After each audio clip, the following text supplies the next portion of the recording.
Can is the screen seen now?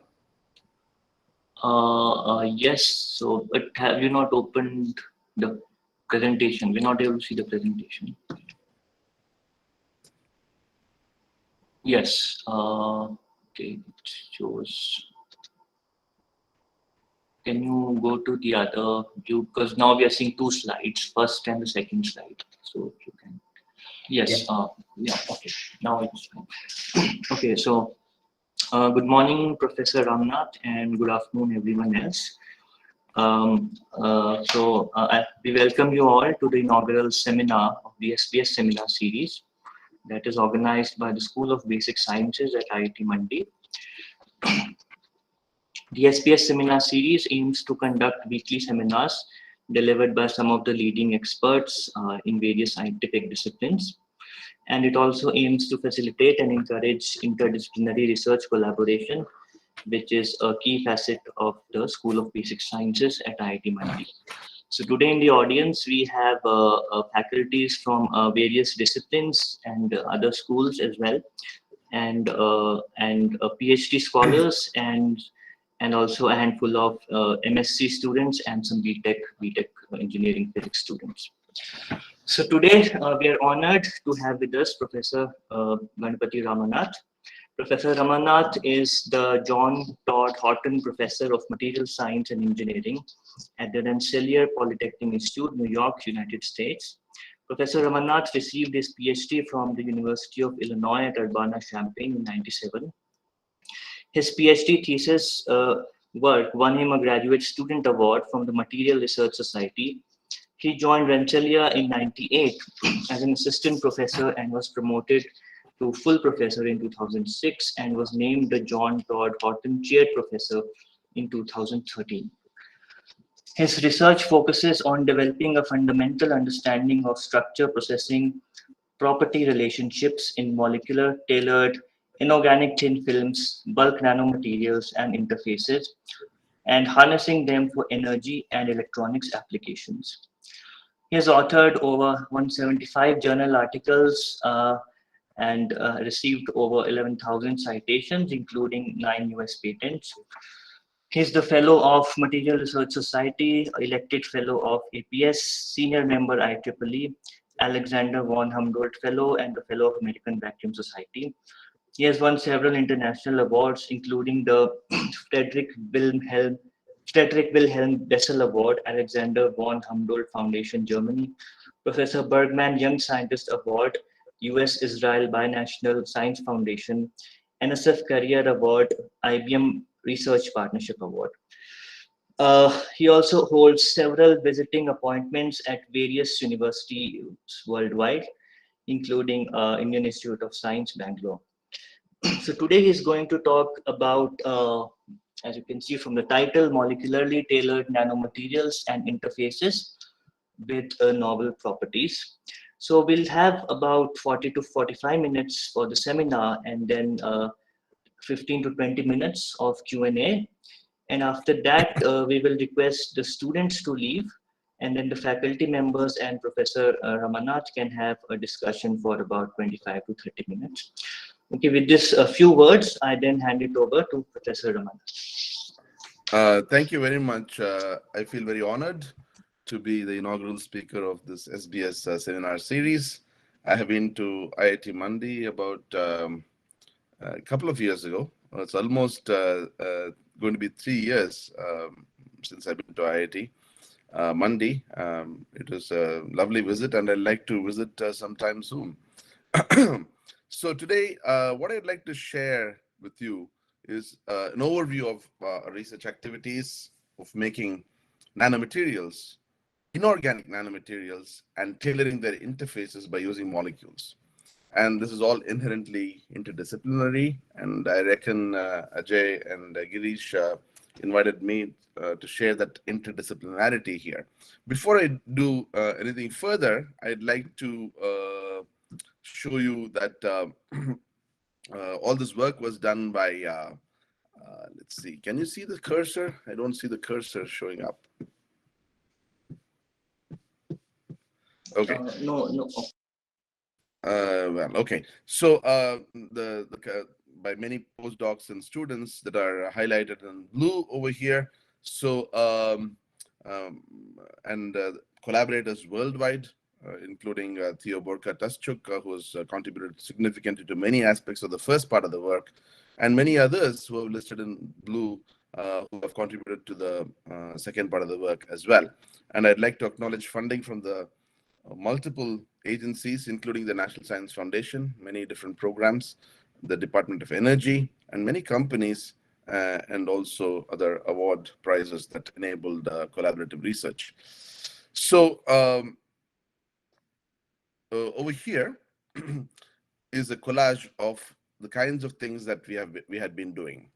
And essentially, on the top left, you can see that we make nanoparticles, nanoparticle assemblies, like strings of nanoparticles and hierarchical assemblies of nanoparticles. But all these, we were using molecules to either make them and or to also string them together. And you can see that there's a core shell nanoparticle, with a dark rod in between covered by a light rod. So again, we can get those architectures as well. We can control the size and shape and also branching, as you can see in the green picture. We can make heterostructures, nanoscale heterostructures, where you can see white particles decorating the platelets over there. Not only that, we can make all of this in terms of control over size and shape, but we can also make them scalably in large quantities and make bulk materials that are nanostructured so that you can get the enhancement in properties due to nanostructuring and doping, which I'm going to emphasize on, to obtain properties that are not otherwise easily obtainable in the bulk state. And I'll give you one example. The first part of the talk will be on thermoelectric nanomaterials that combine nanostructuring and doping.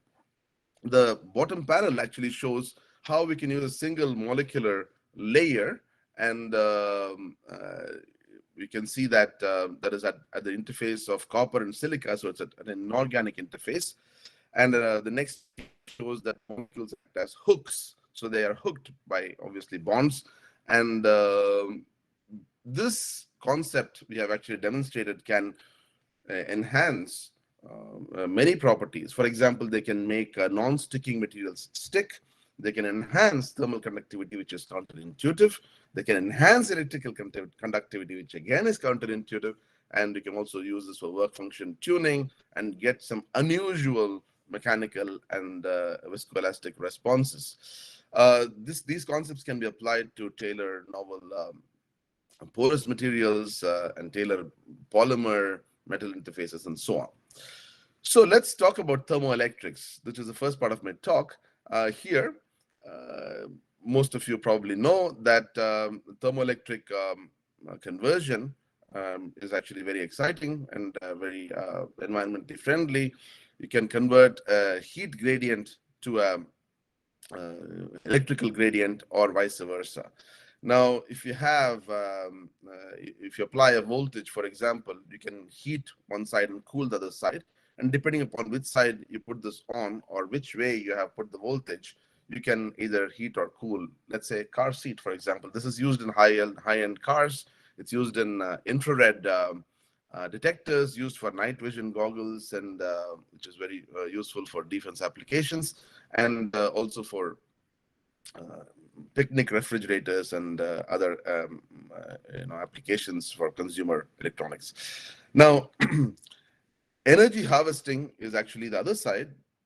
There's a lot of heat that is lost in almost any thermodynamic process, any engineering process.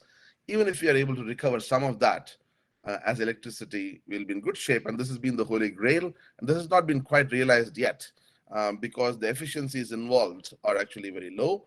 So the idea here is you have the heat gradient and you want to convert that to electrical gradient and use that for running whatever you want. For example, in a car, you can tap the heat from the exhaust system and maybe not run the car, but you can run the electronics possibly. And even a few percent of 30 to 40% that is lost as heat will make a huge difference to energy technologies of the future. Now, you can see over here that fundamentally, to be able to get high efficiency conversion, thermoelectric conversion, you need to have materials with a high figure of merit. The figure of merit is given by ZT, and ZT depends upon three factors, which is alpha, Seebeck coefficient, sigma, electrical conductivity, kappa, which is thermal conductivity, which has two components. One is the lattice components, and the lattice component, and the other one is the electronic component. We can't do much with the electronic component because electrons are there. You got to live with them, and they're wonderful. But lattice component we can try to minimize by nanostructuring, which people have done quite a bit over several decades. But that alone doesn't cut it, because when you decrease the kappa, what happens is sigma also decreases, because kappa and sigma are coupled. And to make this little bit even worse, sigma and alpha are also coupled, because when you increase sigma, alpha goes down. So there's a three-way tug of war that is going on, and we need to find the sweet spot where the ZT actually is high enough, and we need to make materials with high enough ZT so that we can get efficient thermoelectric conversion. So the question really is, can we have high enough alpha squared sigma while we decrease kappa by nanostructuring? As you can see, alpha matters more than sigma because alpha squared is in the numerator.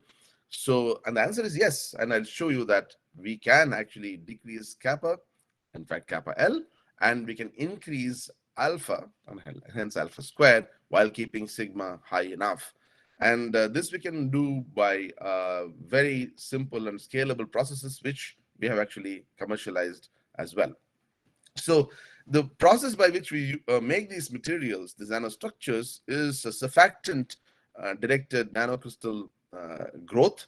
And you can see on the top left, for example, you can get nanowires to nanotubes to core shell structures. And this is by microwaving, so it's just microwave cooking. Use the right chemicals and you can get these growth. And the surfactants not only shape and size, but also help in doping them, which I will talk about. Now, you can see various shapes and sizes, and you can see at the panel E shows you that there is layer by layer growth of these nanocrystals. It's a very high quality nanocrystals. The contrast that you're seeing within the nanocrystal in B are all just bent contours or ledges. Okay, and we can make then bulk materials from these nanostructured building blocks, and we can reap the benefits of enhanced properties out a micro macro scale as we want it. Now, doping, when I said doping, I mean actually adding very small amounts of an impurity to get large enhancements in properties. So this thioglycolic acid that is shown over here, that was their initial hero, basically shows that the Seebeck coefficient that we get indicates N-type behavior of bismuth telluride, while we were expecting P-type behavior. And that is because the sulfur is ligating with bismuth and or tellurium, and that is shown by the SPS on the right bottom. You can see that small little blip showing you with the arrow, then that shows that sulfur is indeed ligated, and that changes the majority carrier concentration. So what was a P-type material can become an N-type material by very small amounts of sulfur. I must mention here that the amount of sulfur is critical, because people have done lots of work with lots of sulfur and to decrease thermal conductivity, and it works, but it destroys alpha and sigma. Here we are actually using very small amounts, 100 parts per million and so on, and so less is more. Or you can use the Rajnikant principle, if you will, like where he says if he does something once, it is equal to doing this 1,000 times or 10,000 times. So doping is different from alloying, and I would like to distinguish that. For example, this doping can have profound effects on electrical conductivity and also the shape and size of the nanostructures that we make. On the left, you can see that nanowires and nanotubes can be made by microwaving the precursors of antimony and selenium in the presence of thioglycolic acid. You can see that the red curve shows you the sulfur gradient in the nanowire, but in the nanotube, the blue curve basically shows there's no gradient. So the sulfur, and we have shown, and I don't have time to show you this today, we've shown that the nanotube formation actually is related to sulfur rejection from the nanowires as they grow during microwaving. So the sulfur in the thioglycolic acid is related to the shaping of the nanostructure for these kind of structures. And I'm specifically deliberately choosing different kinds of examples to show that whatever concepts we are illustrating here is not a one-trick pony. It works across multiple material systems. On the right side, you can see that the nanowire has a very high electrical conductivity, high slope, but it changes in vacuum and in air. But nanotube actually shows the same value in both vacuum and air. So clearly, the sulfur that is actually sitting on the sulfur gradient that is present is playing a role. And our further electrical measurements showed that these are due to surface states, and that is shown from the resistance characteristics at the bottom right.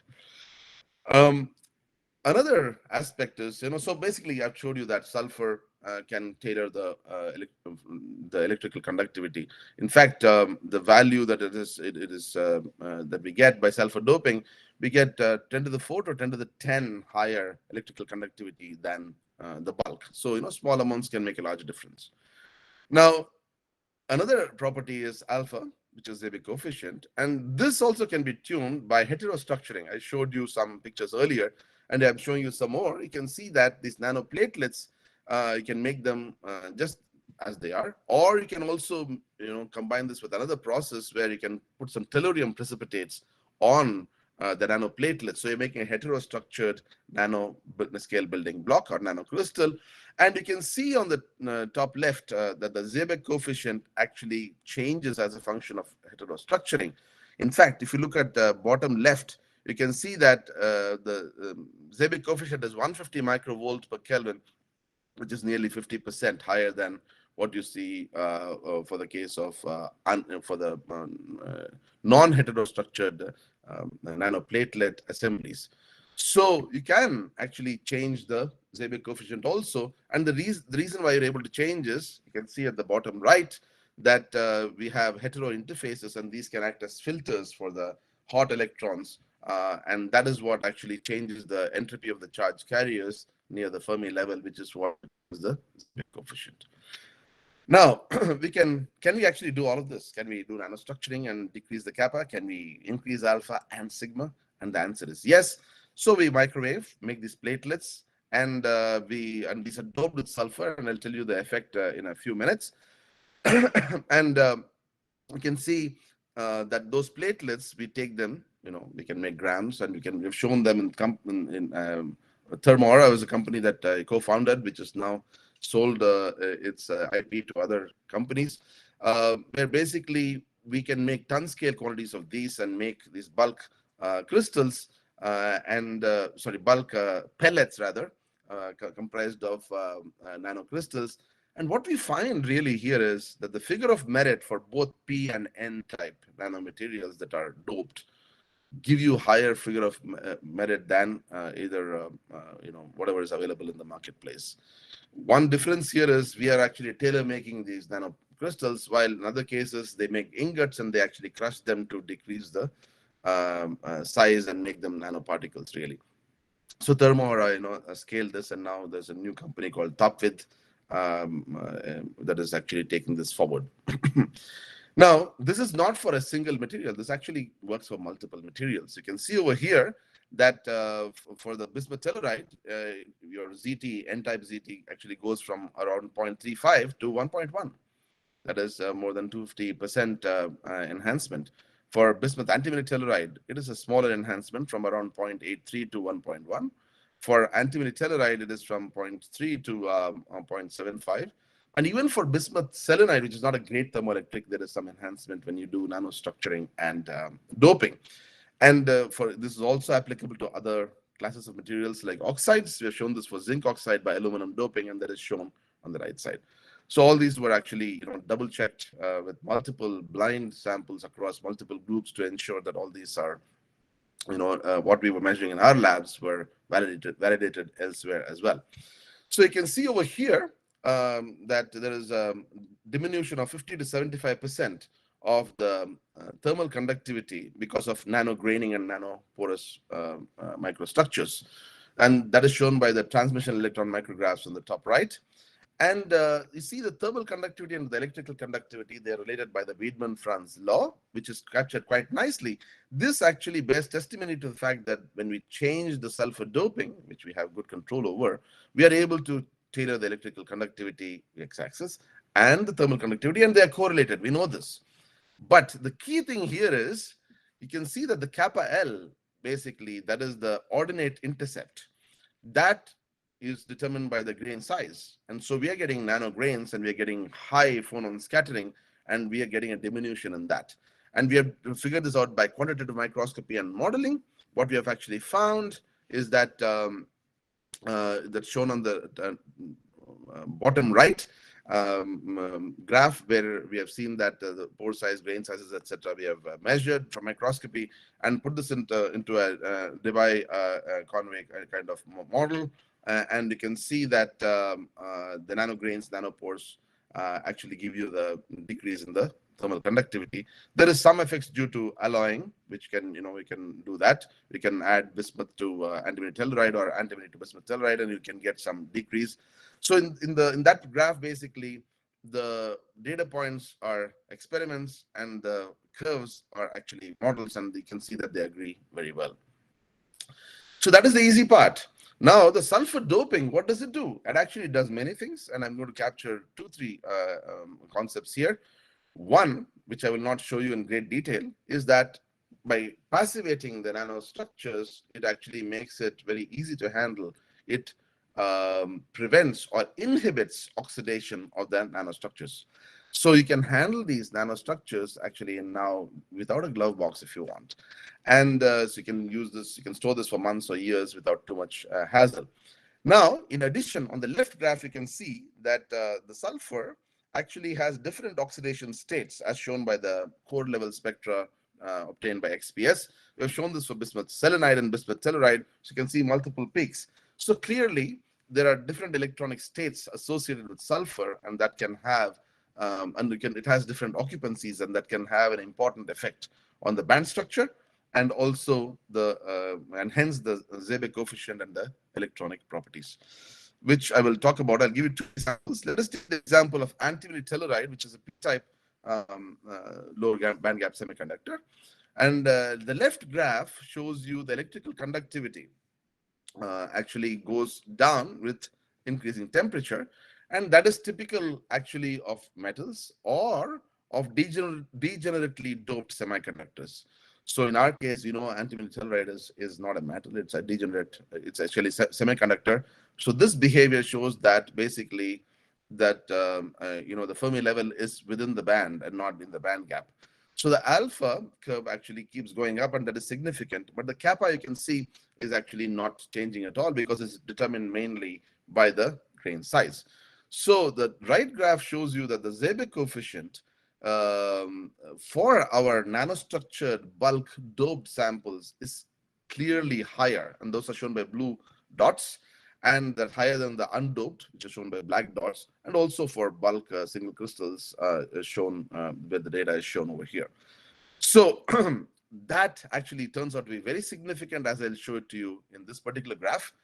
Now, we find that when you add sulfur to antimony telluride, you actually increase the Seebeck coefficient tremendously, which I showed you. What is the reason?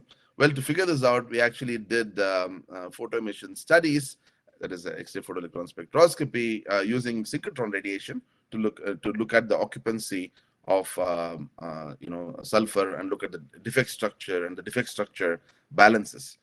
So to tell you a long story short, the ideal structure of antimony telluride is basically a trigonal structure where antimony sits in antimony position, tellurium sits in tellurium position, which would be very boring. So this is a quintuplet structure with van der Waals interactions between the next layers. Now, the problem, or rather the reality here, is antimony and tellurium are not too different in size and in structure, so they can actually flip over. So there can be anti-site occupancy. Now, what happens when you have anti-site occupancy of these antimony in tellurium sites, which is shown schematically in the middle diagram?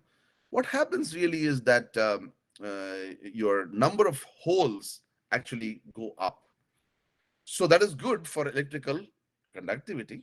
Okay, this kind of occupancy as is shown on the equation on the top, but it is not good for Seebeck coefficient. So this anti-side defects actually are not good for Seebeck coefficient.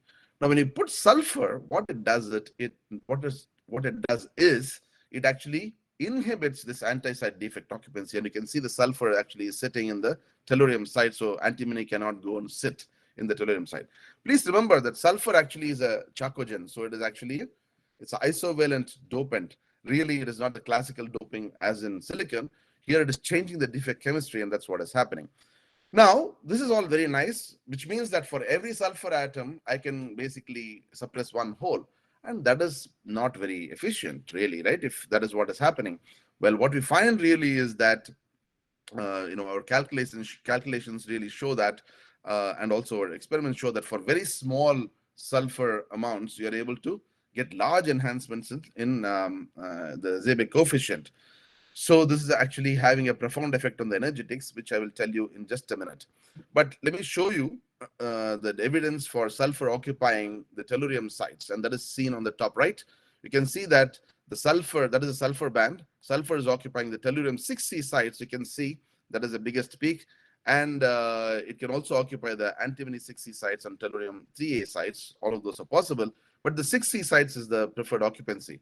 Now, as you increase the sulfur content, it increases the occupancy there, and that scales with the Seebeck coefficient. You can see that over there with 110, 120, and 135, and that correlation is shown. So the amount of enhancement we're getting is not linear, we're getting exponential, which means it's changing the energetics of this defect balance. And I will just show evidence for this. You can look at the details in the paper if you're interested. We did DFT calculations. Rampi Ramprasad and David Singh did this. What it showed essentially is that sulfur, when you add it, it not only suppresses, it occupies this the antimony, occupies the tellurium site and suppresses antimony anti-site defects by actually changing the entire energetics. It increases the activation energy. So it is not just, for each of those you need to add on. Increasing the energetics, you're having an exponential effect. So you can see that on the right side, the figure of merit with the data points showing you experiments and the other curves showing you from theory, you can see they all agree very well. And the path is basically to decrease the carrier concentration, which is easier said than done because the defect chemistry is self-compensating, and we need to look at the use of multiple dopants.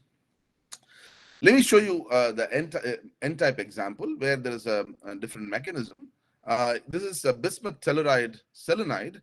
We did this for both single crystals as well as bulk materials. And what we find is enhancements. We find unusual enhancements of both alpha and sigma in both single crystals as well as nano structured bulk materials. So on the left side, you can see that the electrical conductivity and Seebeck coefficient are plotted as a function of electron density. So what is interesting is, let us look at just the data, not the colored curves. You can see that both the conductivity and the Seebeck coefficient are increasing. That is very unusual. Normally, if one increases, the other one decreases. So in order to understand this, we did the Boltzmann modeling and transport modeling, and we find that you can explain that behavior by changing the effective mass, the density of state effective mass, which is shown as three curves, red, blue, and green. You can see that the increase for both the properties can be shown because of subtle changes in, actually large changes in M star, and M star is actually a feature of the electronic band structure. Now you can see that M star is plotted as a function of temperature, and M star essentially scales with the sulfur doping, which is N sub S. So as you add sulfur, you're making subtle changes in the band structure, which I'll capture in the next slide. But you can see that this is not like some cool effect just on a single crystal, but this increase in electrical conductivity and the figure of merit and the Seebeck coefficient is actually seen for the bulk on the right side as well. And both these cases are, these crystals and the pellets were made by different methods, but still they work. Now, what is going on here? Well, actually, when you add sulfur, what is going on is you're changing the spin orbit splitting, and you're changing essentially the topography of the topology of the band.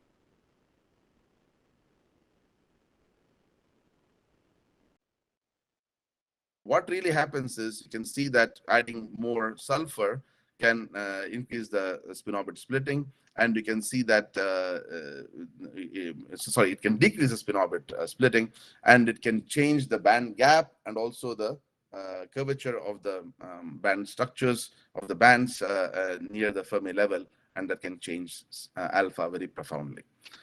So very quickly, this also works for other materials like aluminum, doped zinc oxide, and so on. I'm not going to belabor the point here. Here we have nanograins and nanoprecipitates, and we can make this by microwaving again. Here I've shown you the chemistry, and I've deliberately not dwelt on the chemistry of the the synthesis, because it's actually quite straightforward for the one that we have implemented, and that's, you can see that from our papers.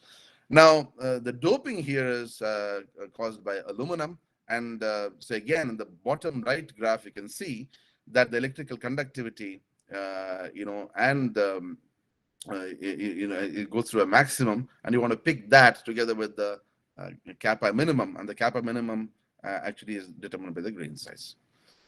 We also have done this for thin films, and I don't have time to go through this. For ruthenia films, found DFT calculations that lanthanum, europium, lutetium, dysprosium, and promethium actually are good dopants.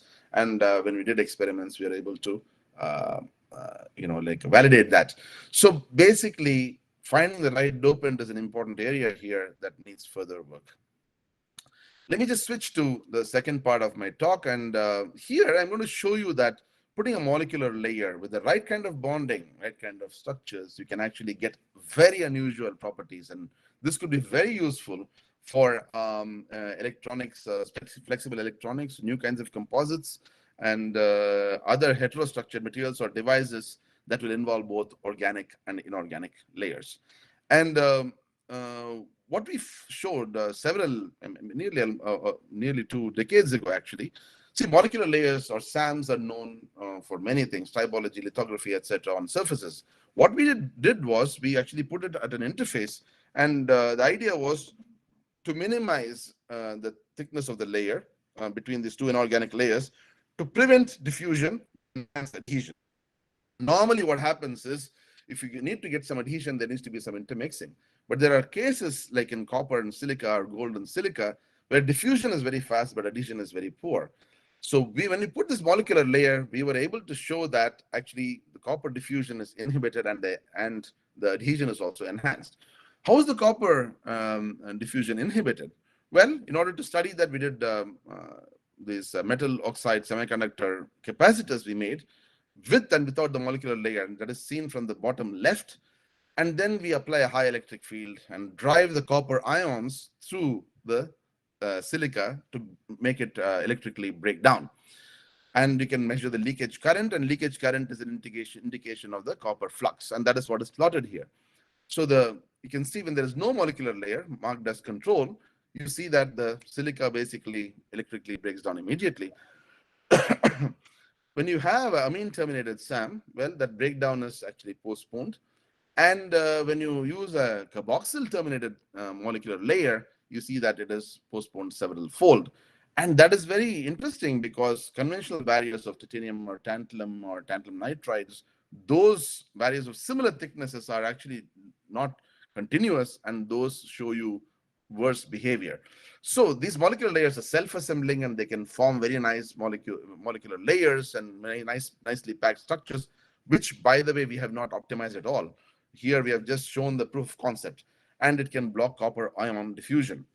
And you can see that when you do this structures with aluminum, there's no leakage current, so this is all because of copper. So it can act as a diffusion barrier, all right? We can also do very subtle things. We can use molecular layers with the fluorinate and with fluorine instead of CF2 groups instead of CH2 groups. And we find that there is an enhancement again in the diffusion barrier properties. And the reason is, for copper to form copper ions, actually you need some water present. But by having CF2 groups at the interface, you're making it hydrophobic, so you're inhibiting the ion formation also. So this is really nano interface chemistry on a bulk scale, because you can do this on over large areas. And we have shown that we can destroy, we can make this less hydrophobic by, let's say, UV exposure, and that will actually diminish the failure times, and diffusion barrier properties will be compromised. So interface chemistry, we can do really cool stuff. Let's talk a little bit about mechanical properties. So we can actually, when you modify these interfaces with single layers, in this particular case, it's a mercaptopropyl trimethoxysilane. It's only a less than 1 nanometer molecule that is bridging copper and silica.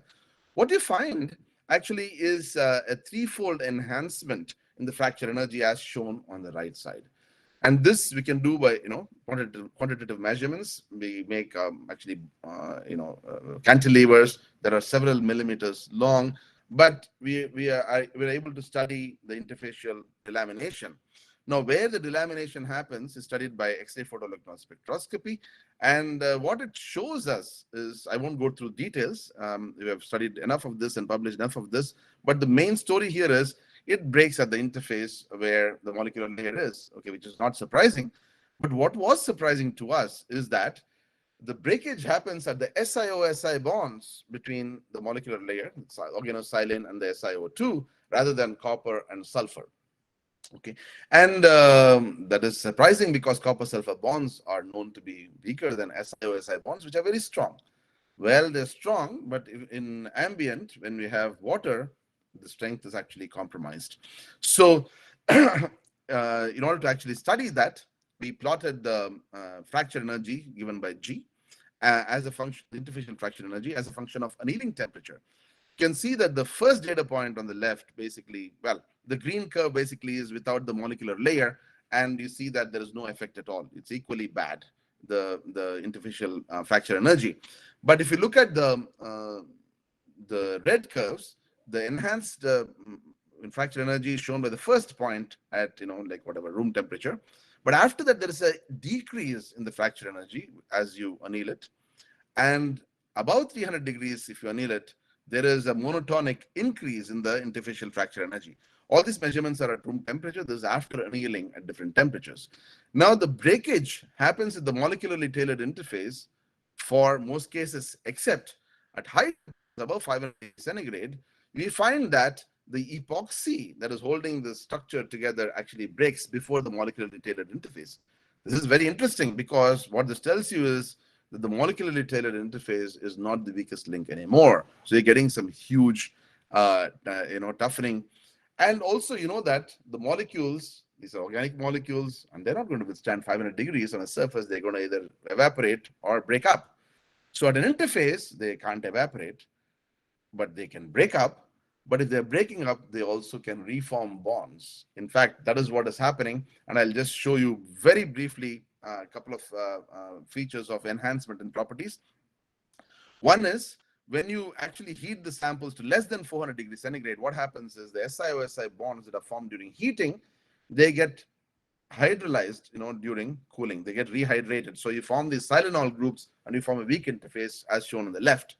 But on the right side, as shown, the SiO-Si bonds that are formed, when you heat it to above 400 degrees centigrade, the interface is desiccated, and now you have SiO-Si bonds that are very strong, and copper sulfur bonds are not temperature sensitive. So you have a situation where both the interfaces are strong and we get toughening. By the way, this temperature dependence of SiO and SiOH formation is known in the bulk, as studied by Pantano and others. And that is happening here in a single layer. Now, if you take the molecules and pull them in a computer using DFT calculations, we find that indeed, when you have SiO-Si bridges, you get stronger bonding and stronger, fracture energy as expected, and which is in agreement with our experiments. Now, the question is, at these high temperatures, when you heat them and so on, what happens? Are the molecules still organic? And the answer is no. I don't have time to go through details. The molecules do actually break up. We have shown this by using germanes so that we can track germanium and silicon separately, silicon from silica separately, and germanium from the molecule separately by TOF SIMS, secondary ion mass spectroscopy, and Auger electron spectroscopy. But what we also find is that the molecules actually don't only break up, but they also form other phases. For example, it forms this copper silicate phase, which is seen on the left when there's a germane molecules involved.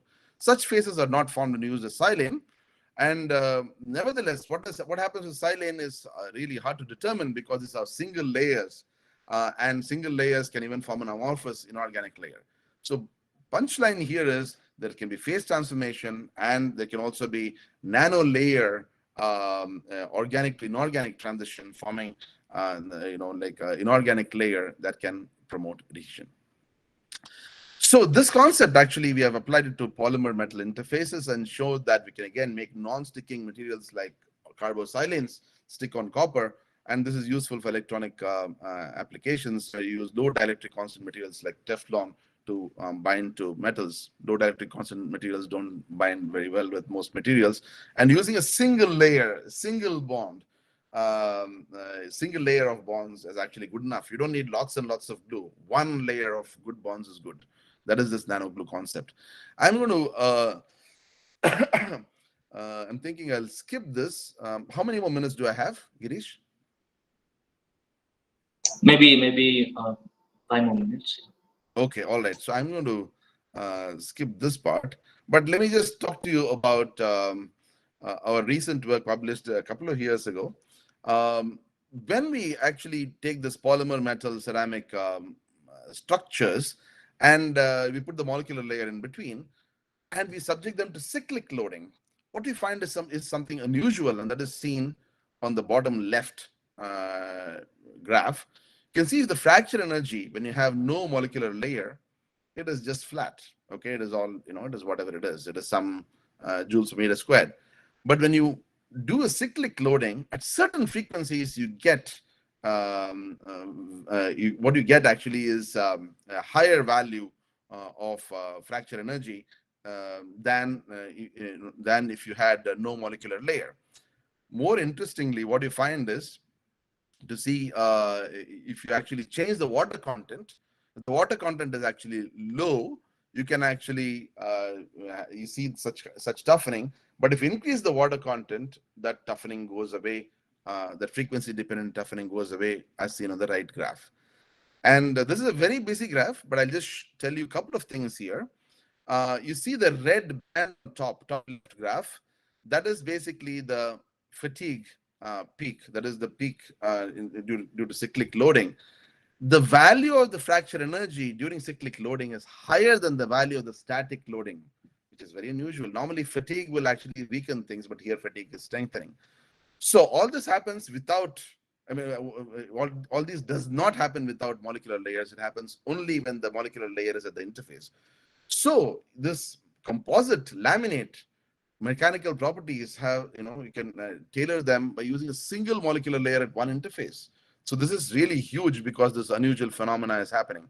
When we looked carefully, we found that there is deformation in both the polymer and the metal layer, mostly in the polymer layer. And you can see that through the deformation voiding that is seen in shown in B in the polymer.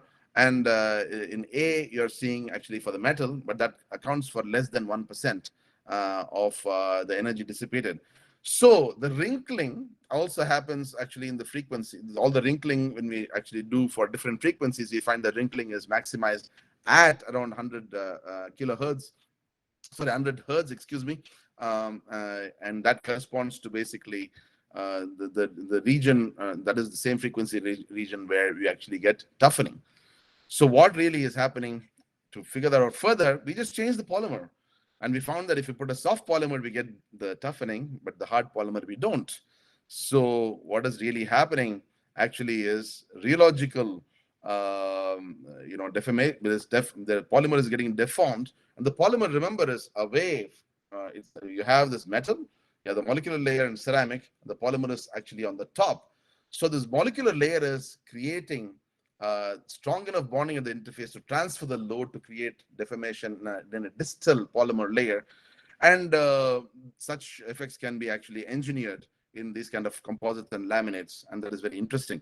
Now you can see that we can by changing the temperature, we can actually also modify this kind of fracture energy behavior and toughening behavior. We can think about having peaks at different frequencies tuned, and you can make smart composites with various characteristics. I'm going to show you one more. Well, actually, I wanted to show you 2-3 more things. Maybe I'll just quickly flash. When you put a molecule at the interface between two inorganic layers, the thermal conductivity would always think will go down because soft materials will damp phonon transport. But in our case, what we showed was that the thermal conductance actually scales with interfacial toughness. So, and that you can control by choosing the appropriate terminal groups, and you can actually show by appropriately tailoring the bonding. So this is a very powerful way of actually enhancing the thermal conductivity at interfaces, and which will be a very important part for many thermal management applications in energy and electronics device design and processing. So let me also show you this unusual result. Normally, when you put a molecule between, let us say, a metal and a semiconductor, you can get some kind of rectification behavior. And you can also, you will expect that the electrical conductivity will go down normally. But what we found when we looked at at a metal thermoelectric interface, in this case we looked at bismuth telluride, which is low band gap semiconductor, and we looked at copper and nickel. You can see that when you make those contacts, and these are contact resistance measurements done by Cox and Stack methods. This conductivity is because of only the interfacial contact. Okay, when I put octane dithiol and mercator propyl trimethoxysilane, what we find is we get enhancement. We get multifold, nearly 30-fold enhancement in some cases of the contact conductance. And for nickel, the effect is actually quite nice for MPTMS, but for ODT, it is not that great. So the point, though, is in both the cases, when you put the molecules, you're enhancing the electrical conductance, which is unusual because electron transport you would not expect would occur through these molecules. These are not conjugated groups. So what is happening?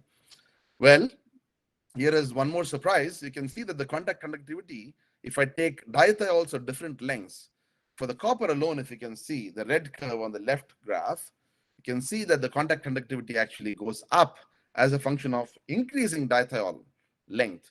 This is again very counterintuitive. Longer molecules means you would think that there should be diminishment of the electrical contact conductance, but it is actually going up. Well, the reason is not too hard to figure out, because there is, in some cases there's multi-layering, in some cases there's monolayers, some cases the coverage is not good, and all those factors actually are coupled with the dithiol length. But more importantly, what actually are the mechanisms? There are several. I'll just point out two to you.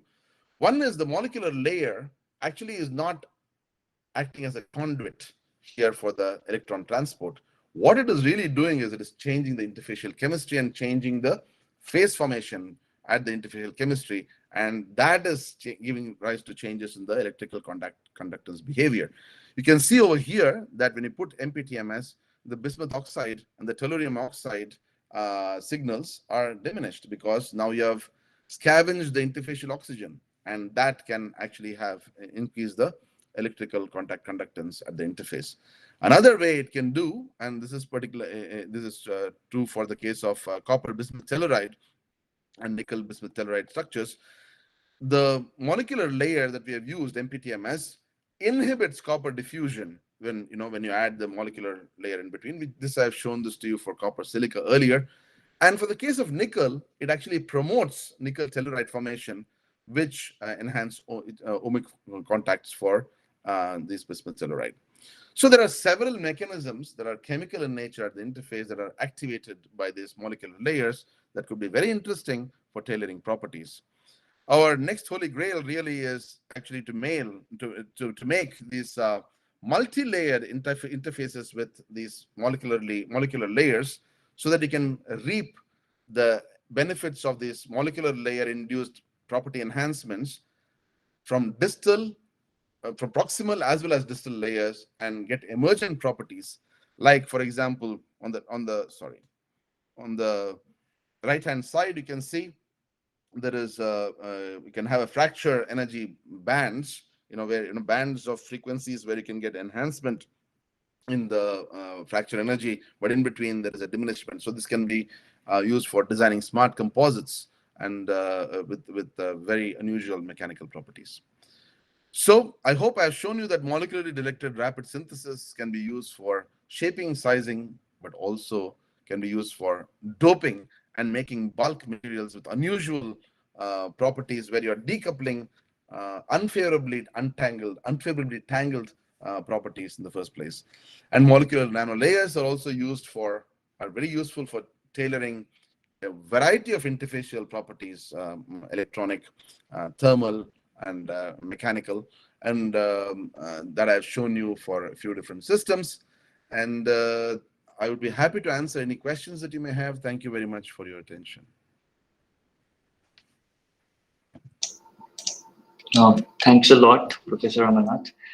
So we have time for some questions. So we can devote the next 10-12 minutes if there are any questions.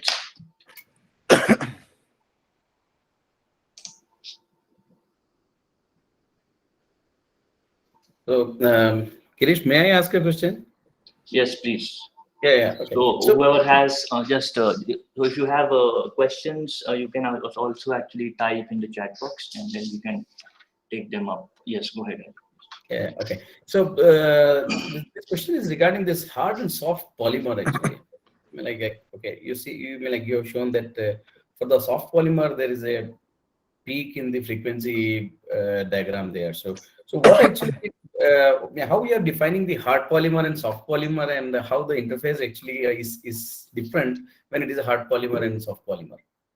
So, actually, it's a shame that we don't have a pointer. But see, what is happening is you have a metal, you have a ceramic below, and you have molecular layer, and you have Yes. polymer on top. Okay, Oh, that okay, is the on top. structure. Okay, now the molecular layer enhances the interfacial strength. So when the interface is strong, what can happen essentially is you can transfer loads to adjacent layers easily. Okay, that is one point. Yeah, Now the okay. polymer, if it is hard, it is harder to deform it mechanically, harder to plastically deform it, not elastically, plastically deform it. In other words, it's harder to cause the chains to move and create voids. That is the difference. Now, if the chains are able to move, and you can create voids at a given frequency, but if you have high frequency happens, the chains will not move. So that is why at high frequencies it comes down. Otherwise, it should keep going up, correct? The strengthening, right? So the hard polymer, you're not able to deform at all because there is not enough chain mobility. So the rheological property of the polymer is important. Okay. So it unusual here actually is coming down. It's not going up actually. It goes up and then comes down. Yeah. So the come down is unusual here. You mean? No. Come down is not unusual actually. Come down is because, see, I'll tell you the going up part. I didn't talk about in detail. I didn't talk the mechanism. Yeah. The way it goes up, right, actually is because what is happening is when you're, think about this as a crack, and with frequency, I'm doing this, right, increasing frequency. Yeah. At higher frequencies, so at low frequencies, right, I do this, water can get into the crack tip. So I can break it. But at higher frequencies, water cannot get in. So it becomes stronger. So that's why the strengthening happens. Strengthening of the interface, and hence the deformation in the polymer. But at very high frequencies, what happens? Even though the load can get transferred, the polymer chains don't move.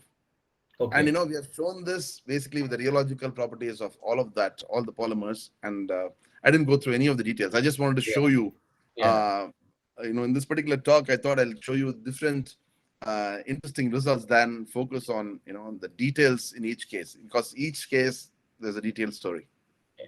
Excellent talk, actually, and thank you very much for the talk. Yeah. Thank you. Yeah. Girish? So yes, so Dr. Yadav, yes, you can ask a question. Yeah. I think I met Dr. Yadav. Is he Dr. C.S. Yadav? I think. Yes, Professor Ramanath. Hello. Yeah, we have had dinner. I remember. Yes, we had a dinner in Rajmahal. Yes. So I have this one question regarding this antimony telluride. And you said this bismuth. So antimony and tellurium has almost similar size. So they're the anti-side effects, right? But if you take the sulfur atom, which is much smaller than the tellurium, and why the propensity of sulfur sitting at the tellurium site is more than sitting at the antimony site? So, okay. So the antimony and tellurium have similar sizes, so they Yep. can get mixed up. That part is Yep. there. Yep. Now the sulfur, actually, why it goes and sits there, that has to do with the energetics. Now, I don't think it is a simple size alone argument. I don't think it is a size argument alone. Yeah, It's so the electronic structure electronegativity. point of view, the Electronegativity. sulfur and tellurium, they have a similar -2, right? Similar, almost similar electronic structure point of view. That is right. So I mean, Right. so So sulfur is there must be some other inherent reason for that. Sulfur is more electronegative. that is right. Yeah.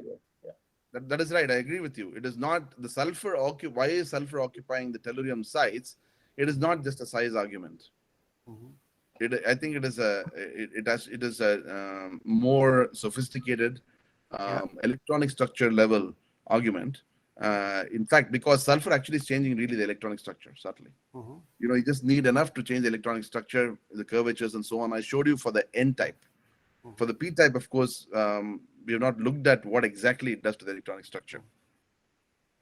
Yeah, because this answers my second question also, since the energetics might be different. In your bismuth selenide telluride system, when you dope Yes. some sulfur, then the property enhances. But what about if we put some excess amount of the tellurium or excess amount of the selenium? That should We also have, work in the same way. So whatever we discussed for the first question, then answer the second one. If it, there's it something is different with the energetics. so you're saying that the sulfur effect can be captured by just changing the tellurium selenium ratio. Is that what you're suggesting? So I'm saying if we take some excess amount of the tellurium or excess amount of the selenium, right? The effect of that excess selenium and tellurium should be same as putting extra sulfur. I am not so sure. Yeah. Because I think the effect there is based upon the spin orbit splitting, Mhm. and so I don't know Mhm. if the effects will be the same Okay. by alloying. Maybe, but Mhm. David Singh tells me that it is not. It is, I mean, because I think I don't remember the exact Mhm. extents of the spin orbit splitting for the Mhm. different. Okay. All right. Thank you. It was a nice talk. Yeah. Thank you. So are there any other questions? If not, I have a question. So you showed in one slide that you can tune the band structure and your spin orbit coupling was decreasing, and I think the gap closes. So is it like there's some topological phase transition happening there? Correct. So Exactly. Actually, that is yeah. correct. In So fact, can you see any like evidence of this topological nature because of the surface states appearing? right. So that particular drawing, that particular actually set of data, not drawing, data is from David Singh's paper, which he had published 1 year before us. And he's also a co-author on our paper too. So the spin orbit splitting, as you're decreasing, you can see that the band gap is decreasing. Then the bands are kissing, and then they open up again. So there is a topological transition there, Yes. okay? And from our viewpoint, the curves are changing, the curvatures are changing, and that will basically determine the alpha, and the sigma behavior, as you know. So this is theoretically shown. The Fermi surfaces have been calculated. Now, experimentally, what we have done is what we have done. We have basically shown that M star is changing, and the M star, for the M star to change, you don't need a whole, you just need the Of curvature and course, the of Fermi course. surface to change, and Right. that is where that is the extent to which we explored it. Now, beyond that, I do not know. It needs to be looked at. Okay, okay. Thank you. Yeah, Girish, am I audible? Yes, Soon. yes, yes, yes. Yeah, Professor Ramanath, it's a nice talk. I have one small Thank you. query like this: molecular layers. So they are bind to the surface, not some hard bonding, but some. Is it with some van der Waals type bonding, or is it rigid bonding?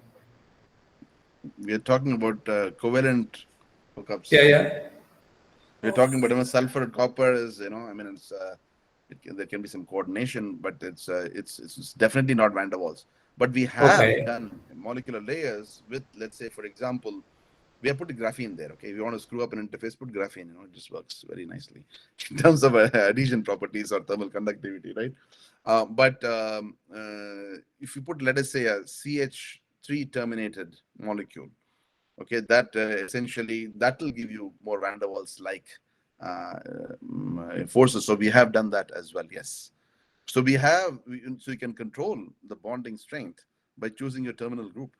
We have done NH2, we have done, SH, we have done COOH, we have, and you can do this for different systems.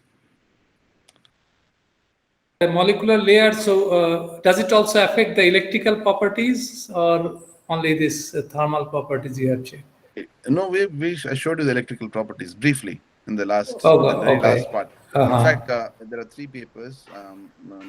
Tom Cardinal is the first author. We had, I think, one in ACS, Applied Materials Interfaces, one in APL, and one in nanotechnology. I think I can send you the papers if you want, where we showed, this is the very last part of my talk, I showed that these molecules, these have basically aliphatic backbones, but still you're getting enhancement in the electrical conductance, which is unusual. So obviously it is not the electrons are going through here, they can't. So what really, and ours is not a great molecular layer. These have defects. Some have multi-layering, some have the coverages are not complete. All those things, effects are there.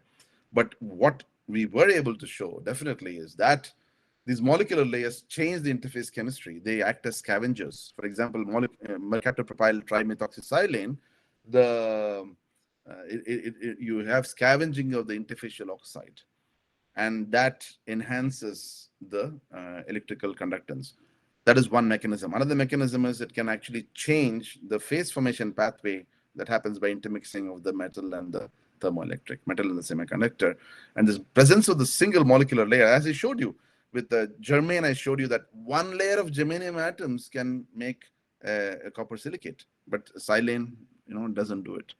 So all that you need is one layer, and that can make a profound difference.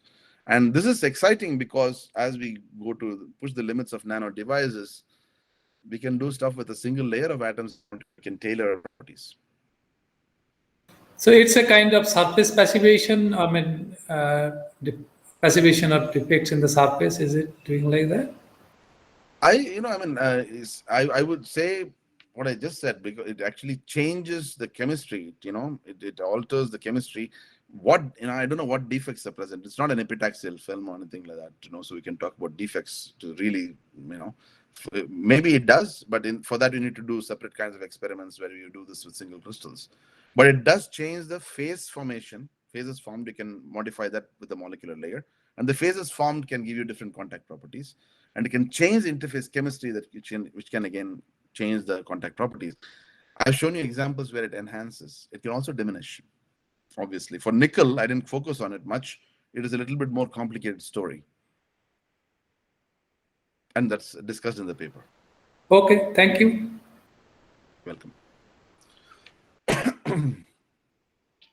Okay, are there any other questions from the audience?